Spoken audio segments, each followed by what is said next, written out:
tant que Dieu n'a pas dit que c'est fini, ce n'est pas la fin.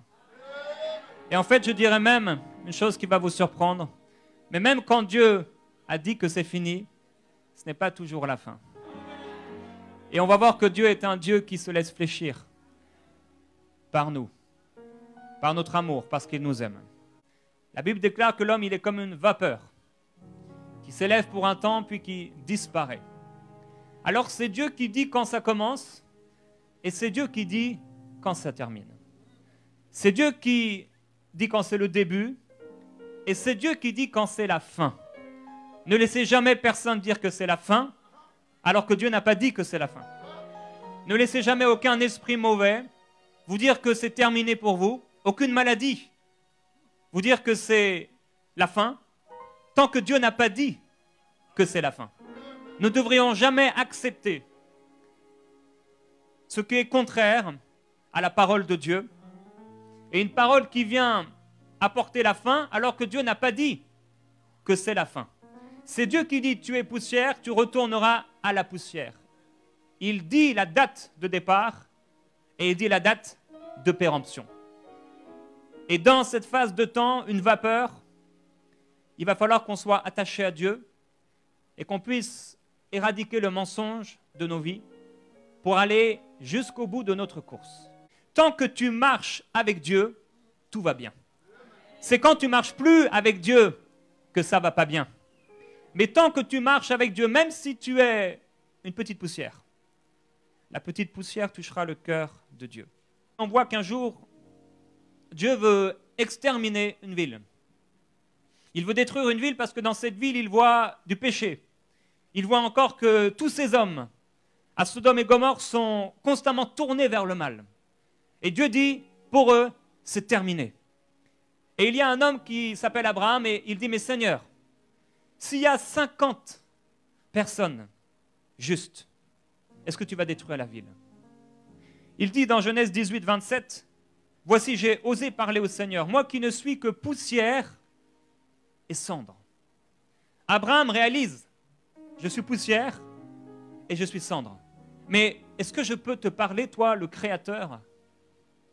Toi qui es éternel, toi qui n'es pas une poussière, mais toi qui m'as formé de la poussière, s'il y a encore 45 justes, s'il y a 30 justes, s'il y a 20 justes, s'il y a 10 justes, est-ce que ce sera la fin? Et Dieu dit, s'il y a 10 justes, ce ne sera pas la fin. Et c'est surprenant de voir que la poussière, Abraham, discute avec la gloire, Dieu. Comment une poussière peut discuter avec la gloire? Comment une poussière peut discuter avec Dieu? Voilà la destinée de l'homme sans Dieu. Poussière et cendre. Abraham dit, je suis poussière et je suis cendre. Comment je peux parler à un Dieu si puissant? Et ces hommes qui avaient développé la nature de la poussière et la nature de la cendre se plongent maintenant dans la cendre parce que Dieu a dit, c'est terminé. Vous avez été trop loin. Vous avez trop péché. C'est trop tard. Mais voilà que ce peuple se repent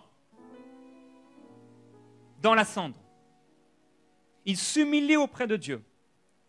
Ils renoncent à leur mauvaise conduite.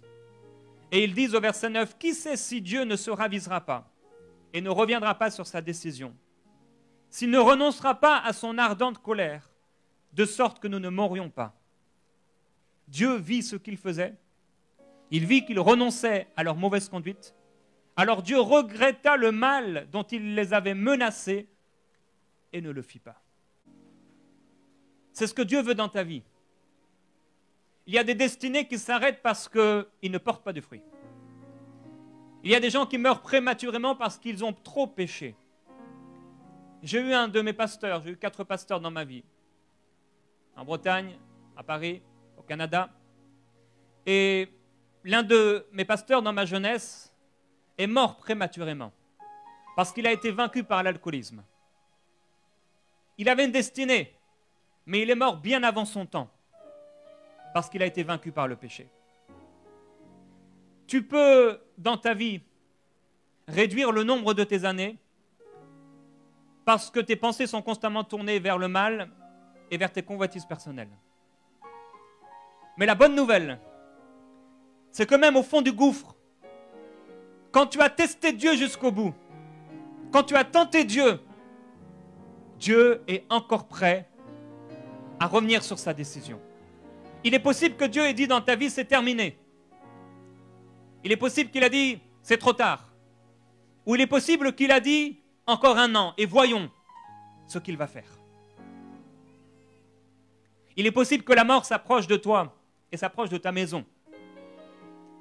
Et ce que Dieu veut faire, ce n'est pas détruire ta maison et détruire ta vie, mais il veut la sauver. Et il y a peut-être plusieurs, et je crois qu'il y a plusieurs parmi vous, vous vous approchez de la mort parce que vous avez trop péché, parce que vous êtes tourné vers votre propre volonté. Et votre vie sur la terre ne sert pas à la gloire et au royaume de Dieu. Mais Dieu a entendu le désir de votre cœur et votre prière secrète, qui n'a peut-être même pas été formulée avec des mots, et Dieu est prêt à intervenir. Si seulement tu t'humilies, si seulement tu renonces à tes mauvaises voies, Dieu te délivrera. Comme il l'a fait avec les habitants de Ninive. La Bible dit dans 2 Rois chapitre 20 que Ézéchias fut atteint d'une maladie mortelle. Le prophète Ésaïe vint le trouver et lui annonça, « Voici ce que dit l'Éternel, donne tes ordres à ta famille, car tu vas mourir, tu ne vivras plus. » Il y a des entreprises qui meurent parce que la personne s'est tournée vers le mal. Il y a des projets qui meurent et qui cessent. Et Dieu est obligé de les donner à quelqu'un d'autre parce que Dieu ne t'a pas trouvé fidèle, intègre, loyal dans ce projet. Mais même quand Dieu dit que c'est terminé, c'est encore possible. Ézéchias tourna le visage contre le mur et fit cette prière à l'Éternel. « Éternel, souviens-toi que j'ai marché devant toi dans la vérité, avec un cœur intègre, et que j'ai fait ce qui est bien à tes yeux. Qu'arrivera-t-il si tu n'es pas intègre ?» Puis il pleura abondamment. Ésaïe était sorti, mais il n'avait pas encore atteint la cour du milieu que la parole de l'Éternel lui fait adresser. « Retourne annoncer à Ézéchias, le chef de mon peuple. Voici ce que dit l'Éternel, le Dieu de ton ancêtre David. J'ai entendu ta prière, j'ai vu tes larmes. Je vais te guérir et dès après-demain, tu pourras monter à la maison de l'Éternel. J'ajouterai 15 années à ta vie.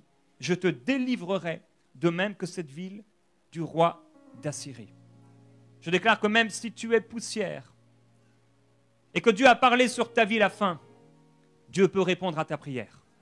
Tu peux faire flancher le cœur de Dieu. Et Dieu peut ajouter des années à ta vie. Dieu peut ajouter encore un temps à ce projet, un temps pour ta destinée, un temps pour accomplir ce qu'il avait mis dans ton cœur, s'il peut simplement trouver en toi un cœur humble, un cœur qui s'humilie et un cœur qui cesse de résister à sa voix. Et c'est ce qu'a fait Ézéchias. Mais Ézéchias s'est appuyé sur sa justice, son intégrité, sa loyauté. Et Dieu l'a écouté. Et Dieu l'a entendu. Une prière a suffi. Une prière intense. Une prière profonde. Quelques secondes. Ésaïe n'était pas encore sorti. Il n'avait pas encore franchi la dernière porte. Mais Dieu avait entendu. Et Dieu a ajouté 15 années à sa vie. La gloire qui se laisse toucher par la poussière. C'est incroyable comment un Dieu si glorieux, la gloire, peut répondre à la voix de la poussière. Comment un Dieu si grand peut s'inquiéter pour nous. Comment un Dieu si grand peut répondre à nos prières. Et c'est ce que dit David. Il dit, quand je contemple les cieux, ouvrage de tes mains, dans le psaume 8, la lune et les étoiles que tu as faites, qu'est-ce que l'homme pour que tu te souviennes de lui? Qu'est-ce que le Fils de l'homme pour que tu prennes garde à lui ou que tu en prennes soin? Tu l'as fait de peu inférieur à Dieu. Et tu l'as couronné de gloire et de magnificence. Tu lui as donné la domination sur les œuvres de tes mains. Tu as tout mis sous ses pieds. Voilà l'interrogation de David. Comment un Dieu si grand peut penser à la poussière que je suis? Comment l'immortel, l'éternel, celui qui n'a jamais été créé, peut penser, avoir un cœur, des préoccupations pour la créature? Lorsque Christ a vaincu les autorités et qu'il les a livrées en spectacle, en triomphant d'elles par la croix, il a redonné à l'homme une position glorieuse. Il a établi avec lui dans les lieux célestes. Il donne à la poussière une gloire éternelle.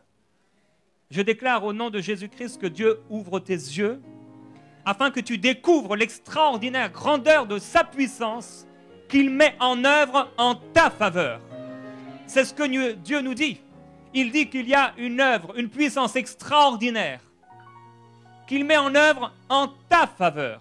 La puissance divine se met en œuvre pour toi.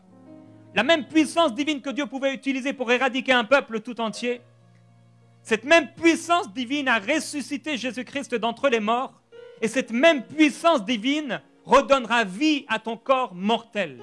Il te redonnera la vie alors que tu tombes malade. Il fera rejaillir la vie là où il y avait la sécheresse. La bonne nouvelle, c'est que Dieu te vient en aide. C'est que Dieu vient vers toi dans ta situation.